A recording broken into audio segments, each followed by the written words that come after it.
Bonjour à tous et bienvenue pour ce nouveau podcast. Aujourd'hui, je me suis longuement demandé si j'allais enregistrer ou pas un podcast. Est-ce que ça vous arrive aussi d'avoir prévu quelque chose, mais qu'au moment de le faire, finalement, l'entrain n'est pas totalement au rendez-vous? Alors là, vous allez vous dire, super, ça va être un podcast hyper chiant. En fait, j'avais envie aujourd'hui de partager avec vous un état d'être qui est ce qu'il est. Et finalement, dans ces moments, en fait, je vous décris un petit peu la toile de fond. Cette semaine, j'ai un espace assez large, étendu, qui s'offre à moi, puisque mon fils est en vacances et il n'est pas là, il n'est pas présent. Je me retrouve donc face à moi-même, face à la beauté des montagnes qui sont en face de moi, une nature vraiment très ressourçante, d'autant plus à cette période de renaissance des oiseaux, de la nature. Donc c'est vraiment une période très belle. C'est les vacances, beaucoup de gens sont relativement détendus. Et finalement, ce moment qui est là pour moi, pour que je puisse m'offrir à moi-même ce que je désire, ça peut être lire, me promener, regarder des choses inspirantes, voir des gens inspirants, travailler sur mes profondeurs un petit peu. Et finalement, ce retour sur soi dont je vous parlais dans le dernier podcast, il n'est pas toujours évident. Parce que tout ce qui est de l'ordre de la distraction n'est plus là. Le fait de ne plus avoir, par exemple, un enfant, là dans mon cas c'est un enfant, mais ça peut être simplement quelqu'un qui se retrouve en vacances, se retrouve dans une certaine forme de vide qui peut faire remonter beaucoup d'émotions, beaucoup de peurs. Et même si a priori, il n'y a pas d'éléments déstabilisants dans mon entourage actuellement, que le paysage est magnifique comme je vous l'ai décrit, il peut y avoir quand même certaines peurs, certaines émotions, et finalement, ça peut être des jours ou des semaines selon le temps que vous avez qui s'offre à vous, ça peut être des jours ou des semaines où la sérénité n'est pas là. Alors que, je ne sais pas, par exemple, il y a des gens qui payent des vacances très très chères et finalement, arrivés sur place, ils s'engueulent avec leurs femmes. Les gamins sont infects, comme ils disent. On n'arrive pas à se reposer. Et quand on a des moments pour se reposer, on n'est pas serein. On n'arrive pas à goûter cet espace qui nous est donné. Et pourquoi ? Pourquoi on n'arrive pas à se retrouver face à nous-mêmes ? Eh bien, moi, ce que je comprends simplement, c'est que de passer d'un état de grande activité ou alors même un état d'activité moyenne, mais toujours est-il que quand vous changez votre mode de vie, votre quotidien, quel que soit le changement peut entraîner beaucoup au début de gêne, de résistance, puisque notre nature, notre état un peu égoïque, nous fait rechercher tout le temps la sécurité, donc pas le changement. On préfère des choses qui sont figées et éternelles. On cherche l'éternité finalement en se créant une routine.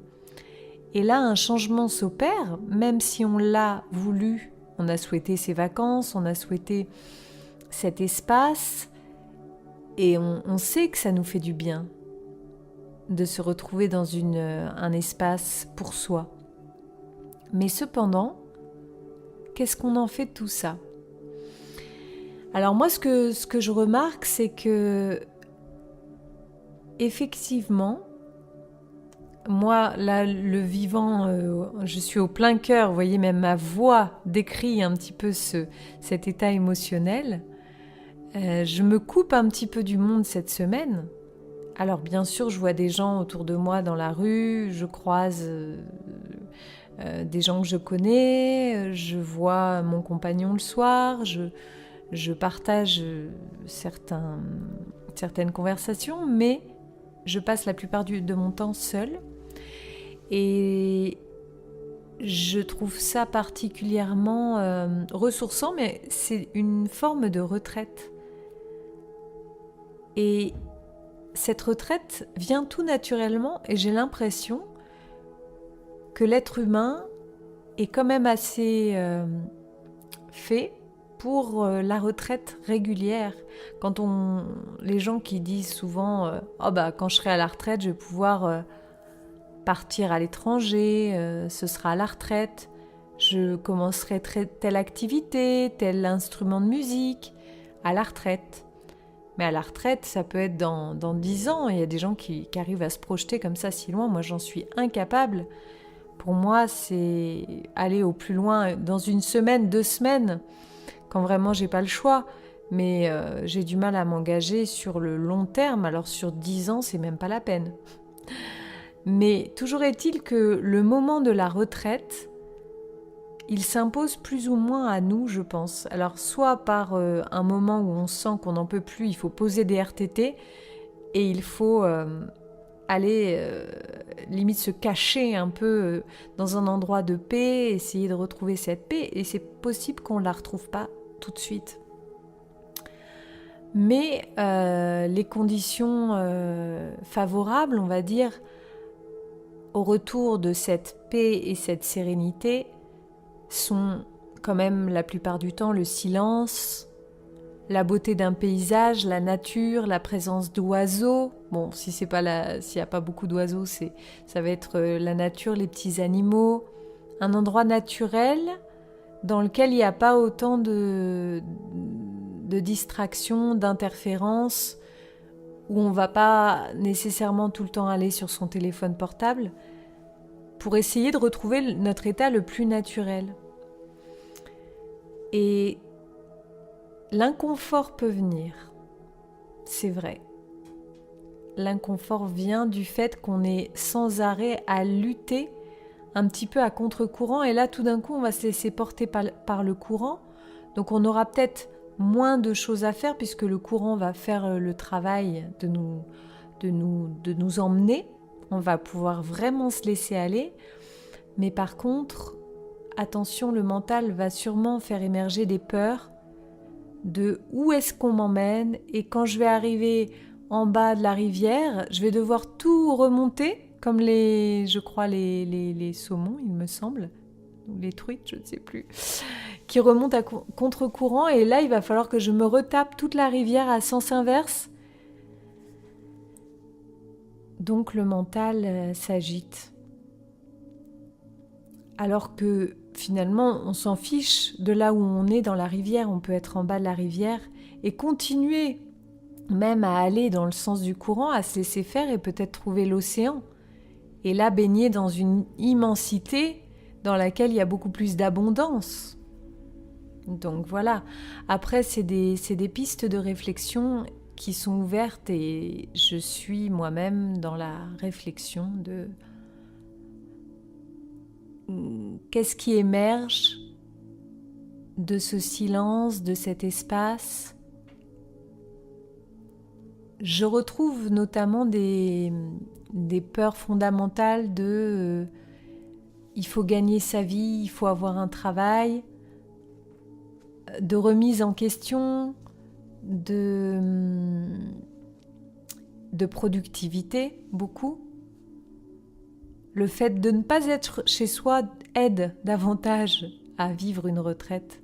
Parce que quand on est chez soi, on pense je vais en profiter pour laver ma voiture, pour faire le fond des placards. Mais il faut savoir aussi à un moment donné se dire stop, je bloque.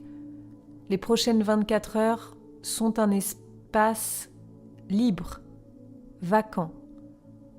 Je fais ce que j'ai envie de faire, je me laisse porter à chaque instant par un élan.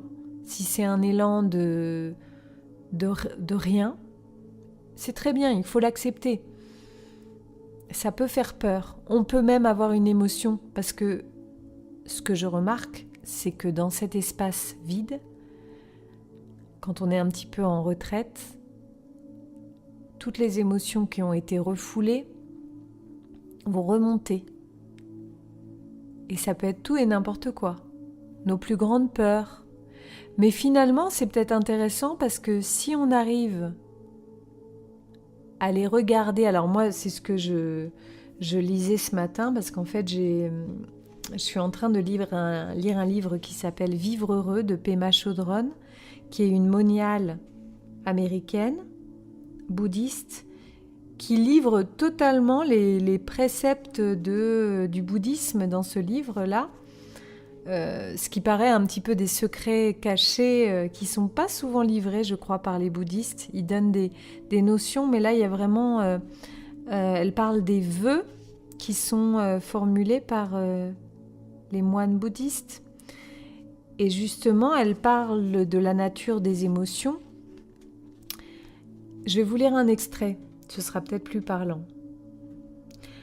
Au lieu de penser que ces émotions sont mauvaises, nous y voyons des panneaux indicateurs ou des baromètres nous indiquant que nous sommes en train de toucher du doigt l'absence fondamentale de sécurité. Voilà, donc c'est ce qui peut émerger, c'est notre peur de ne pas maîtriser nos émotions, du coup que les émotions viennent sans qu'on puisse les maîtriser et sentir le caractère changeant de notre état. Nous verrions alors ces émotions, je continue donc, nous verrions alors ces émotions pour ce qu'elles sont réellement, une porte ouverte sur la libération, un accès direct pour nous libérer de la souffrance, la voie vers une joie et un bien-être profond.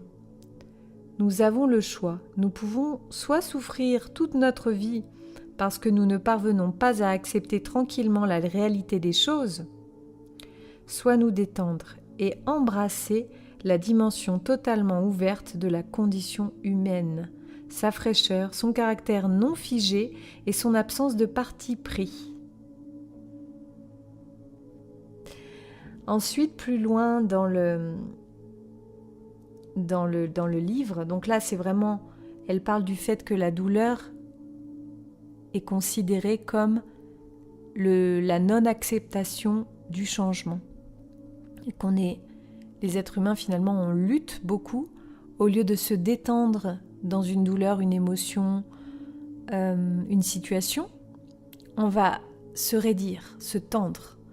Ça va créer des tensions dans le corps, des nœuds, des choses qui ne sont pas naturelles, qui ne vont pas dans le sens de la vie. Et justement, ces moments de retraite, ces moments au calme, ça peut être une journée, simplement, ça peut être quelques heures. Il y a des gens en quelques heures qui arrivent à déjà retrouver le courant de la vie, le natural flow, comme on dit en anglais. Le flow, en anglais, c'est très in the flow, tout ce qui est... C'est très exprimé. Et je trouve d'ailleurs que la langue anglaise prête beaucoup au flow naturel de la vie, parce qu'elle est très coulante, la langue anglaise. Bon, après, on n'est pas obligé de parler anglais pour être dans le flow de la vie. Et donc, plus loin dans ce livre, un petit peu plus loin, là où j'en suis justement, elle évoque le fait que c'est important d'avoir une bienveillance envers nos émotions. parce qu'il y a des choses en nous qui sont belles, de l'ordre de l'amour, de la compassion, de l'amitié, de la joie, de la légèreté, notre enfant intérieur, tout ça, c'est les parties les plus lumineuses qui sont en nous. Il y a aussi des parties qui sont moins lumineuses, en tout le monde. Donc ça, c'est un gros travail d'accepter ces parts d'ombre, comme on dit, parce qu'on ne veut pas les voir. Non, on préfère voir que la lumière. Mais simplement, au moment où les émotions vont émerger, de l'ordre par exemple, vous allez voir quelqu'un qui a quelque chose que vous n'avez pas. Ça, c'est une des pires émotions qui puissent venir, c'est l'envie. Je crois que c'est un des 7 péchés capitaux. Donc au lieu de, quand vous avez de l'envie pour quelqu'un, au lieu de vous fouetter, vous pouvez simplement, là dans son approche justement de Pema Chodron, c'est observer cette émotion et ne pas surréagir dans cette émotion, vous engouffrer, vous identifier et vous dire « Oh là là, mon Dieu !» faire gonfler cette émotion en y ajoutant, par exemple, vous avez un petit feu, vous allez mettre des bûches et des bûches pour alimenter, pour faire un plus gros feu.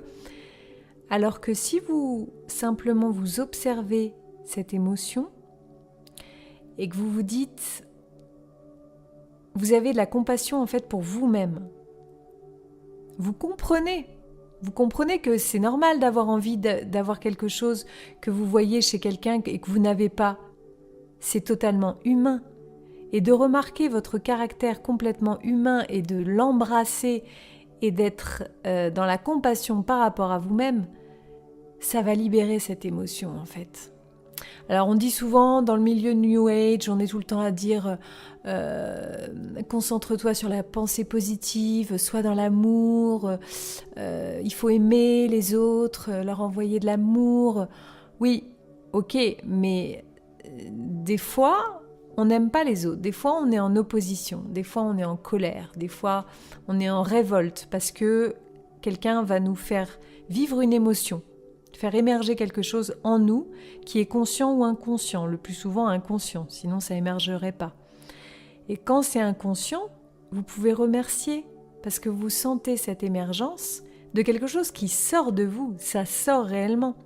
En fait, quand on fait un jeûne thérapeutique, on voit des choses sortir du corps assez clairement. On voit une couleur de peau changer, donc la peau qui est en train de libérer des toxines. On voit peut-être il peut y avoir des vomissements, donc là on voit vraiment au niveau des selles, on voit des choses sortir. Mais au niveau émotionnel, on peut aussi sortir des choses avec le physique, mais pas obligatoirement. Il peut y avoir une libération émotionnelle qui se fait de l'ordre du subtil, on va dire, parce que les émotions sont des états vibratoires, c'est comme si notre corps vibrait d'une certaine manière. Et si cette émotion, on la laisse sortir et qu'on l'observe avec bienveillance, ça libère beaucoup d'espace en vous-même, en fait. Je pense. Moi, c'est une manière, je trouve une approche très intéressante que j'avais déjà approchée dans le passé et là qui revient vers moi pour justement développer la compassion envers soi-même. C'est quelque chose qu'on dit toujours, avoir la compassion envers les autres, ça c'est vraiment la base du bouddhisme. Mais ce que je comprends, c'est qu'on ne peut pas en avoir tant qu'on n'en a pas envers soi-même. Et qu'il n'y a pas d'enracinement. Si on n'est pas déjà notre propre ami, c'est mal barré d'être l'ami des autres. Et d'ailleurs, Pema Chodron a écrit un livre, il me semble que c'est elle, il y a quelques années que j'ai lu, qui s'appelle Être son propre ami ou quelque chose. Entrer en amitié avec soi-même, je crois qu'il s'appelle le livre. Et j'avais trouvé ça super. Donc c'est vrai que les retraites prêtent à cette union en soi-même et peuvent être source d'émotions qui vont émerger comme ça, et c'est normal en fait. Je pense qu'on n'a jamais totalement la vision globale. Quand on est au cœur d'une retraite, on ne peut pas voir tous les effets qui opèrent sur notre vie. On est au cœur d'une tempête, des fois émotionnelle, et quand on en sort, après on peut regarder un petit peu derrière soi, ou plutôt voir dans quel état on se ressent après, et se dire « Ah ouais, il y a quelque chose de plus léger en moi ». Mais tout ça, c'est de l'ordre du subtil. Donc il va falloir faire marcher une écoute assez profonde de notre intérieur. Alors ça peut être la méditation, ça peut être simplement d'être présent à soi-même, quand on regarde le paysage, de voir comment on réagit.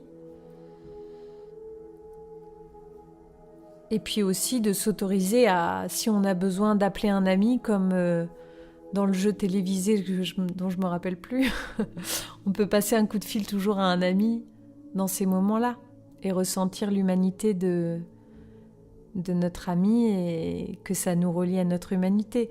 Faut pas non plus absolument vouloir se couper du monde et puis être dans cette rigidité, cette dureté pour soi-même. Justement, la compassion envers soi-même, c'est s'apporter de la douceur.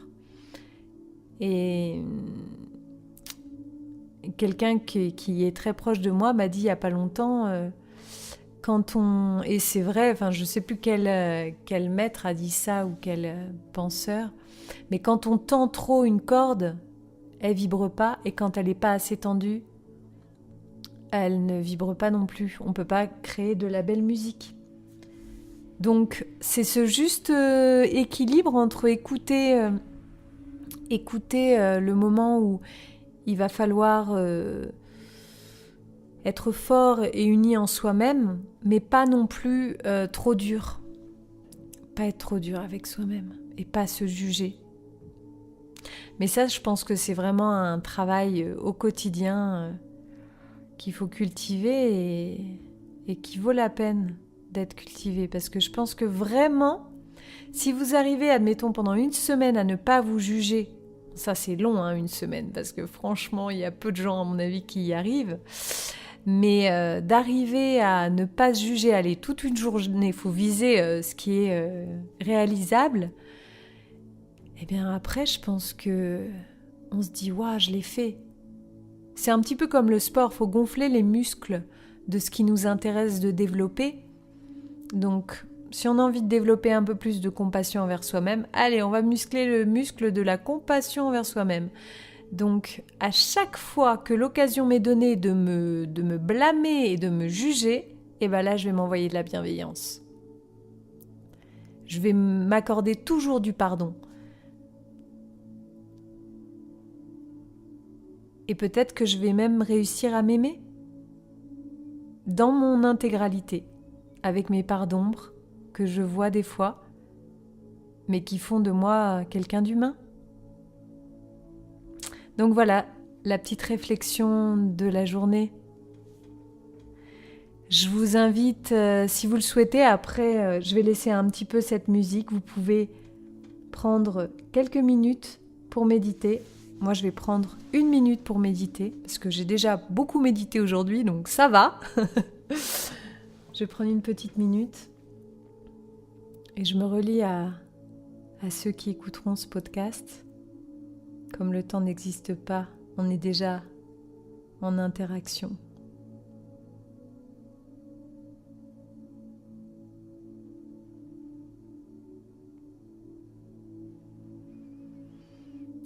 Et juste, je vous invite à respirer dans cette acceptation de notre imperfection en tant qu'humain et à avoir une compassion profonde pour nous-mêmes.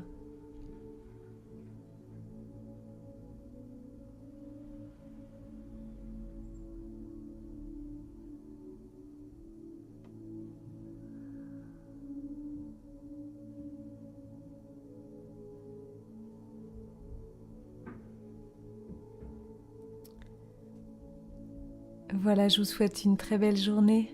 À bientôt.